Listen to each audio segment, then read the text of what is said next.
काम वाली बाई। यह उस समय की बात है जब मेरी बेटी केवल 2 वर्ष की थी। घर कार्य के लिए मुझे काम वाली की सख्त ज़रूरत थी। स्कूल से सायंकाल 5 बजे आने पर मुझे अपनी बेटी को समय देना होता था। ऐसे में घर की साफ सफाई, बर्तन आदि का कार्य नहीं हो पाता था। मैंने अपने परिचितों को कह रखा था कि अगर कोई काम वाली मिले तो बता देना। एक दिन रविवार की सुबह छुट्टी होने के कारण मैं निश्चिंत होकर अपनी बेटी के साथ खेल रही थी। तभी मेरी काकी जी, एक दुबली पतली एवं शरीर से नाटी स्त्री के साथ घर में पधारी। उस स्त्री के माथे पर बड़ा सा कुमकुम लगा हुआ था। सामने के 2 दांत बाहर की ओर निकले हुए थे। पतली सी चोटी, साधारण सी साड़ी, परंतु हंसमुख चेहरा। मेरे पूछने से पहले ही काकी जी ने कहा, तुमने काम वाली के लिए कहा था ना, यह शांताबाई है, इन्हें भी काम की ज़रूरत है।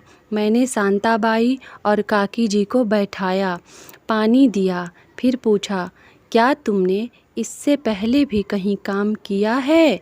शांताबाई ने जवाब दिया कि वह अभी भी 2-4 घरों में बर्तन का काम करती है।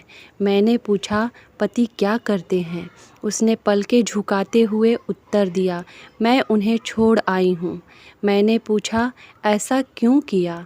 शांताबाई के चेहरे पर क्रोध और पीड़ा स्पष्ट दिखाई दे रहे थे। उसने कहा, उसकी दूसरी स्त्री भी है। उसके दुख को कुरेदना मुझे अच्छा नहीं लगा, परंतु दूसरे ही क्षण शांताबाई ने हंसकर पूछा, तुम्हारे कितने बच्चे हैं? उसकी इस जिंदा दिली पर मैं हैरान थी। जीवन से कहीं कोई शिकायत नहीं, जो है उसे स्वीकार करो और आगे बढ़ो। शांताबाई का यह रवैया सचमुच बड़ों को जीवन जीने की समझ देता है। मैंने उत्तर दिया, मुझे एक लड़की है। बात को बदलते हुए मैंने पूछा, आप क्या महीना लोगी? उसने कहा, जो तुम्हें सही लगे दे देना। जबकि वह अच्छी तरह जानती थी कि मुझे काम वाली की सख्त ज़रूरत है, फिर भी कोई मांग नहीं। अभाव में जी कर भी पैसे के प्रति कोई मोह नहीं है, उसी में खुश है। शांताबाई ने कहा, कल से मैं काम पर आऊँगी। दूसरे दिन वह समय पर पहुँची, सिर पर टोकरी लिए। मैंने पूछा, इसमें क्या है? उसने बताया कि वह सेवई और पापड़ भी बेचती है, उसी में से 2-4 रुपए मुनाफा हो जाता है, और सुबह के समय मटकी भी बेचती है, घर खर्च निकल जाता है। उसकी दिनचर्या सुन मैं हैरान थी। दिन भर कठिन परिश्रम के बाद भी उसके चेहरे पर सदा मुस्कुराहट कैसे रहती है, यह बात मेरी समझ के बाहर थी। शांताबाई प्रतिदिन आती और अपना काम कर जाती है। कभी कोई मांग नहीं, प्रत्येक कार्य वह बड़ी श्रद्धा और लगन से करती। मेरी बेटी जब 3 वर्ष की हुई तो उसके जन्मदिन पर उसके पापा उसके लिए सोने की चैन लेकर आए। मैंने बिटिया के गले में वह चैन पहना दी, परंतु बच्चे बहुत चंचल होते हैं।